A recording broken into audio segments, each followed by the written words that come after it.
Assalamualaikum warahmatullahi wabarakatuh. Selamat berjumpa lagi dalam pembahasan materi akuntansi. Kali ini kita akan membahas neraca lajur atau yang biasa dikenal dengan kertas kerja. Dan pada kali ini kita akan menjelaskan neraca lajur secara detail atau secara terperinci langkah-langkahnya. Namun sebelumnya kita kenal dulu apa itu neraca lajur atau kertas kerja. Adalah suatu kertas daftar yang digunakan untuk mencatat, menyesuaikan, menggolongkan semua akun yang ada dalam daftar saldo dan dibuat pada saat perusahaan akan menyusun laporan keuangan. Apa manfaatnya?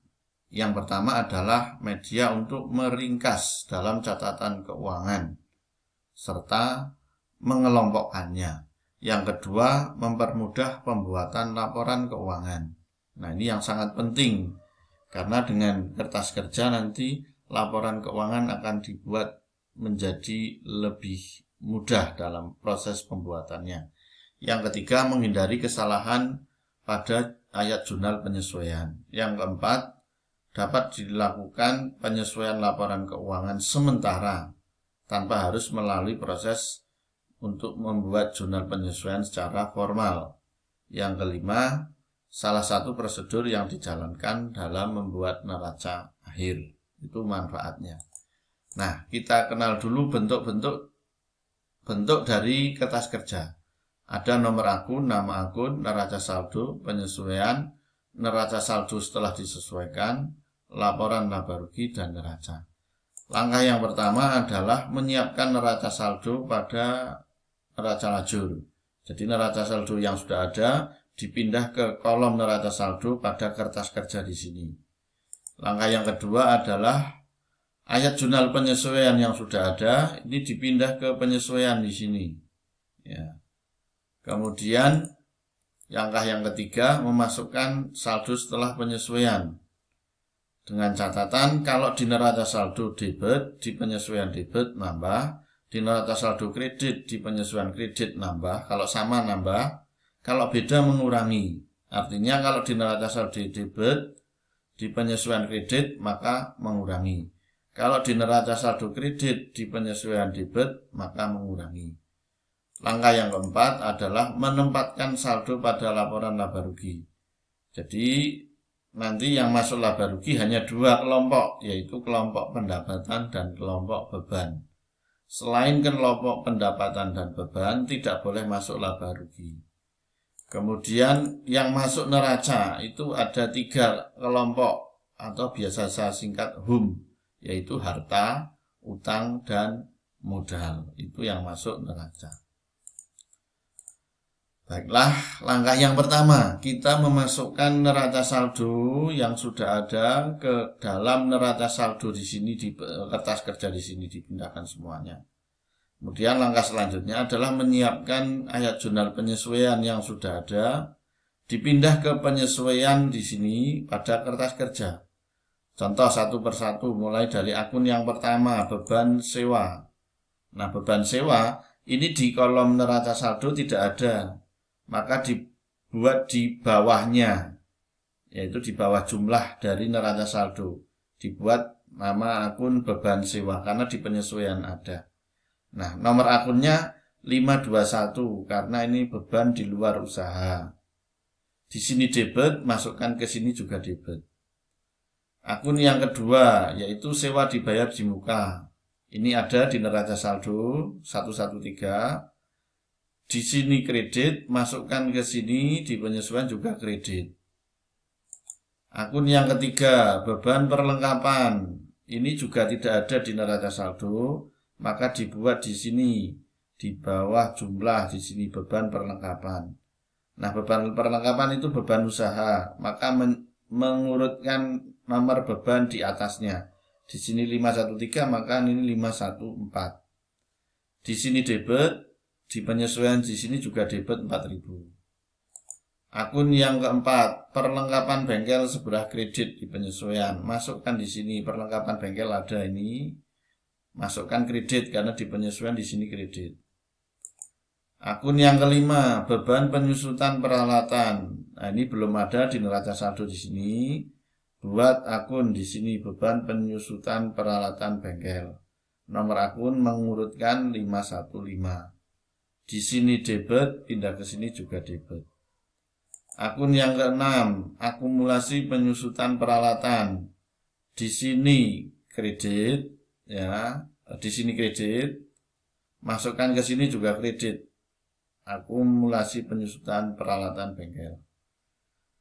Akun selanjutnya adalah beban upah, debit 1000. Nah, ini ada akun beban upah, masukkan di penyesuaian. Di sini debit, di penyesuaian juga debit. Akun selanjutnya utang upah di sini kredit. Nah, di sini di neraca saldo belum ada, maka dibuatkan akun di sini utang upah. Nomor akun karena ini jangka pendek, utang jangka pendek, maka ini mengurutkan setelah utang usaha 211, maka di sini 212. Utang upah sebelah kredit 1000, masukkan 1000. Akun selanjutnya piutang usaha sebelah debit.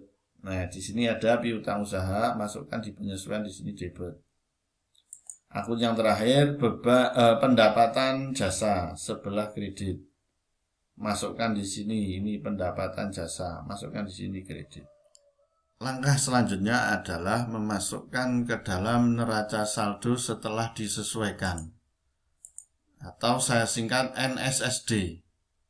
Ya, disingkat NSSD, neraca saldo setelah disesuaikan. Dengan aturan kalau sama nambah. Contoh, di neraca saldo debit, di penyesuaian debit, maka menambah. Di neraca saldo kredit, di penyesuaian kredit, maka nambah. Jadi kalau sama menambah, debit sama debit nambah, kredit sama kredit nambah. Tetapi kalau berbeda, contoh di neraca saldo debit, di penyesuaian kredit, maka mengurangi. Kalau di neraca saldo kredit, di penyesuaian debit, maka mengurangi. Ini aturannya seperti ini. Nah, kita bahas satu per satu. Yang pertama, kas, akun kas. Ini di penyesuaian tidak ada. Di neraca saldo debit, maka di NSSD tetap debit dengan angka yang sama 12.400. Akun yang kedua, piutang usaha.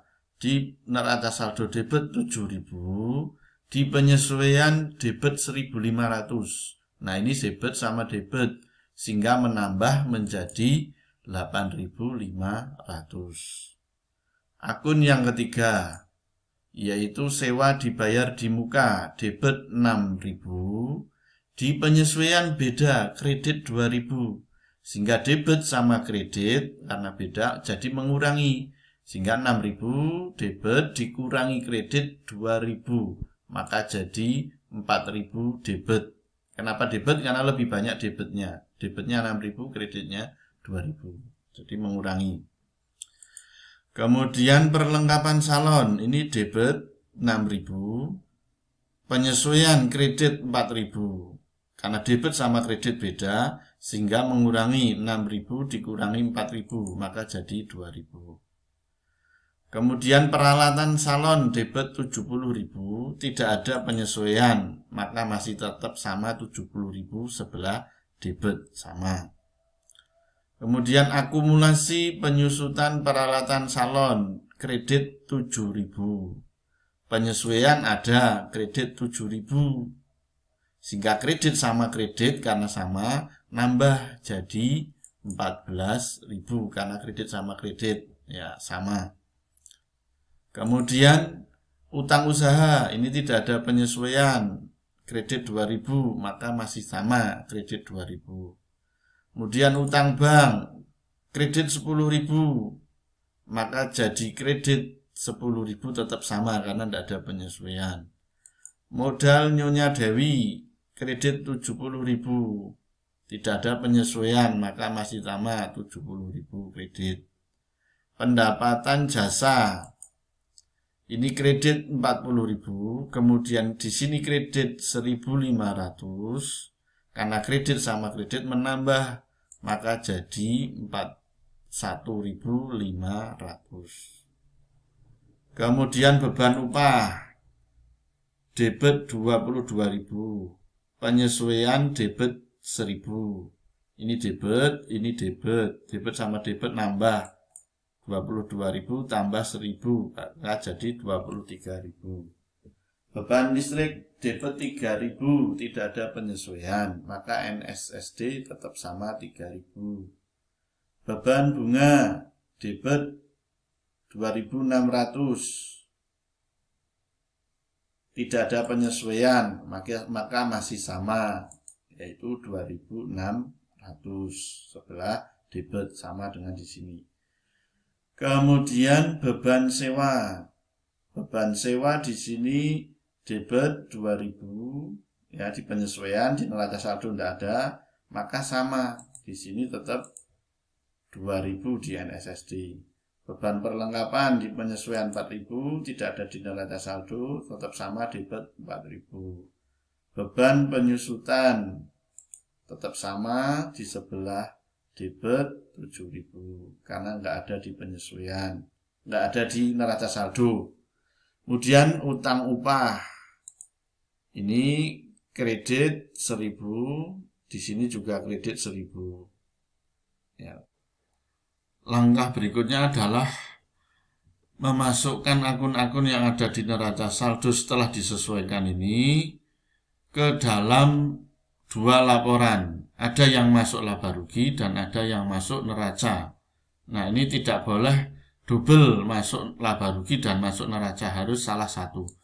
Nah, yang masuk laporan laba rugi itu dua kelompok, yaitu kelompok pendapatan dan kelompok beban.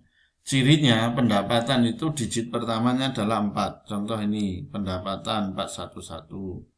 Kemudian yang kedua adalah kelompok beban. Cirinya adalah angkanya atau digit pertamanya itu 5.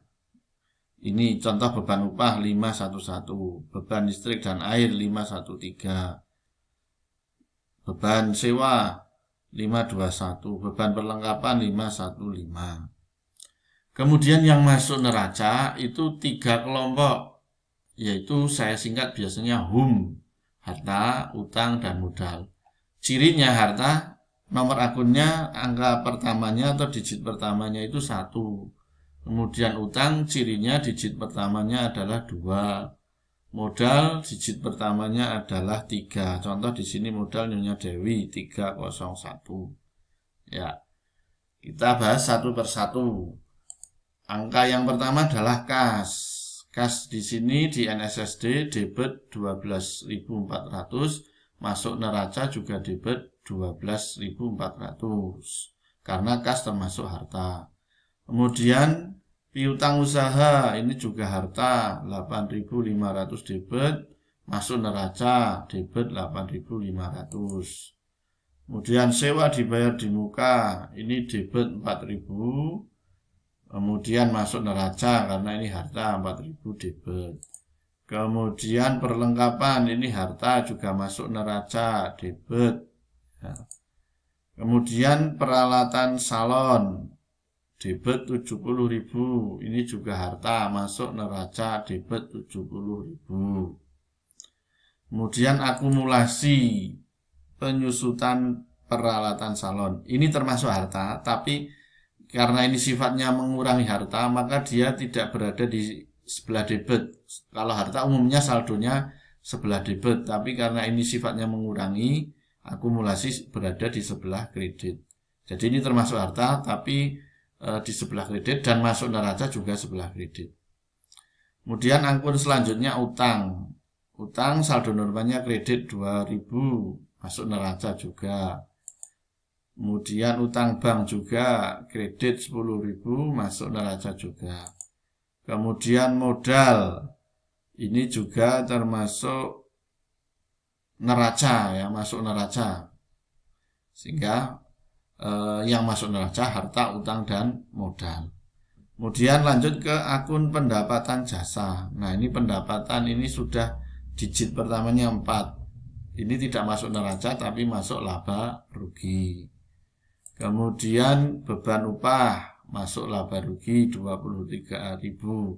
Angka yang diambil bukan dari neraca saldo di sini atau neraca saldo awal, tapi dari neraca saldo setelah disesuaikan. Ya, 23.000. Kemudian ini beban listrik dan air 3.000 masuk neraca masuk laba rugi. Debit. Kemudian beban bunga juga debit 2.600 masuk laba rugi. Kemudian beban sewa ini juga termasuk masuk laba rugi, debit 2.000. Kemudian beban perlengkapan ini juga masuk laba rugi, debit 4.000. Kemudian beban penyusutan peralatan, debit masuk laba rugi 7.000. Yang terakhir adalah utang upah. Nah, utang ini kan kode depannya 2 dan masuk dalam neraca sebelah kredit 1.000. Setelah itu kita jumlah di sini. Nah, kita perhatikan jumlah di laba rugi ini baik debit maupun kreditnya bisa tidak sama. Bisa tidak sama. Kenapa tidak sama? Karena ada 2 kemungkinan laba atau kemungkinan rugi. Jadi bisa untung, bisa rugi. Nah, contoh di sini, ini debitnya lebih banyak. Debitnya kan 41.600. Kreditnya 41.500.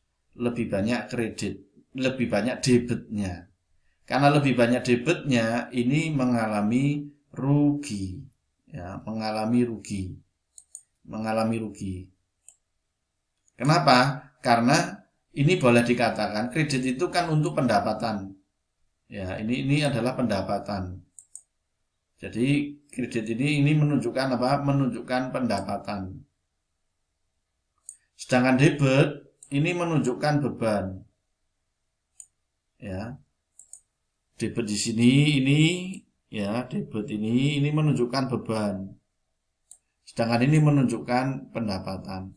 Berarti kan boleh dikatakan ini pendapatannya lebih sedikit daripada bebannya. Atau bebannya lebih banyak. Karena bebannya lebih banyak di sini mengalami rugi. Ruginya berapa? Bebannya 41.600, pendapatannya 41.500, berarti kan rugi 100.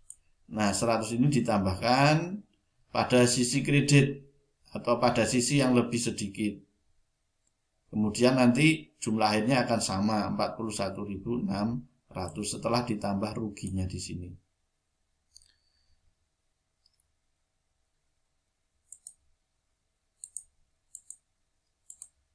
Kemudian rugi itu mengurangi modal. Karena rugi mengurangi modal kan berkurang sebelah debit. Sehingga di sini 100 ditambahkan pada sebelah debit. Karena ini mengurangi modal. Sehingga jumlah akhirnya akan sama, yaitu 97.000. Baik debit maupun kredit pada kolom neraca. Nah, ini penjelasan mengenai kertas kerja. Semoga bermanfaat. Nanti kita lanjutkan dengan materi yaitu menyusun laporan keuangan. Assalamualaikum warahmatullahi wabarakatuh.